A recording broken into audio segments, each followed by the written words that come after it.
I was a release time instructor. I was a release time instructor. I was a release time instructor in 1944 and in 1945. From 1949 till 1955. I was a release time instructor in 1966 and in 1968. 1971, 72, and 73. 73, 74, 75. Proud release time instructor, 1979. 1983 to 1987. In 1984 and 1985. 1991 and 1992. 1997. 1999. 2002. 2003. 2004. I was a release time instructor in 2005 and 2006. I am a release time instructor. I am a release time instructor.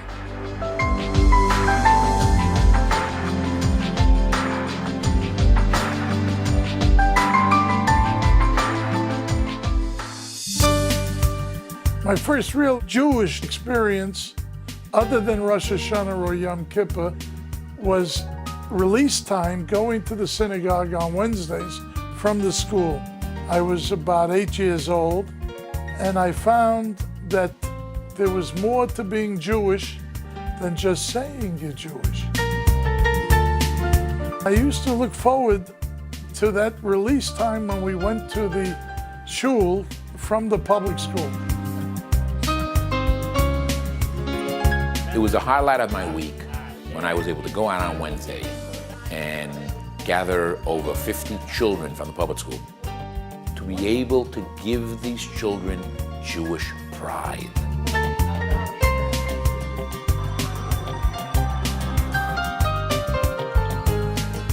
Herb and I were products of a release time program. Today, it is still a wonderful program, very viable. The children are getting a Jewish education.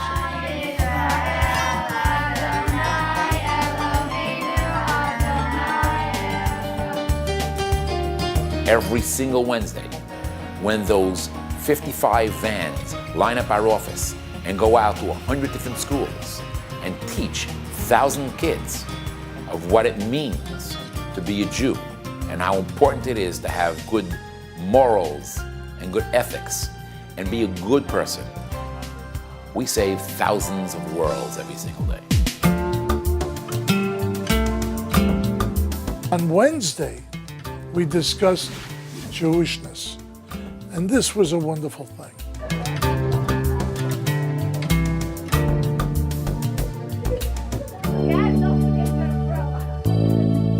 The beauty of the Release Time program of Greater New York is that we are already connected with different services of the NCFJE. So if we have a kid in school that's having a problem, or a parent of a child having a drug problem, alcohol problem, we immediately plug into Operation Survival and help them. If they have a problem simply paying their rent, through our work at the Poor and Sick Fund, we're able to help them pay their rent, get them food packages, get them the help they need. If it's psychological help, we are able to plug into our counselors and be able to guide these families properly. When he started doing this program, I got a call from the guy who was teaching him, and the guy told me that he was starting to hang around with the wrong kind of crowd, the wrong kids. And today in our high schools and junior high schools, and sometimes even in elementary schools, there are problems like drugs or other boundaries that are crossed. And often, because we're dealing with these kids, we were able to detect and get them the help they need.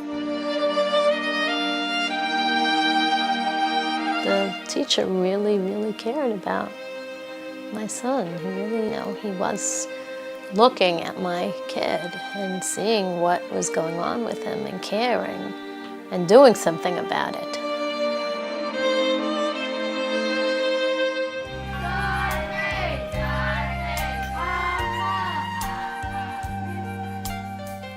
There are children in our program that never knew they were Jewish until they were enrolled in our program. Through our organization, we were able to teach them and then actually make the bar mitzvah and make the bat mitzvah for them.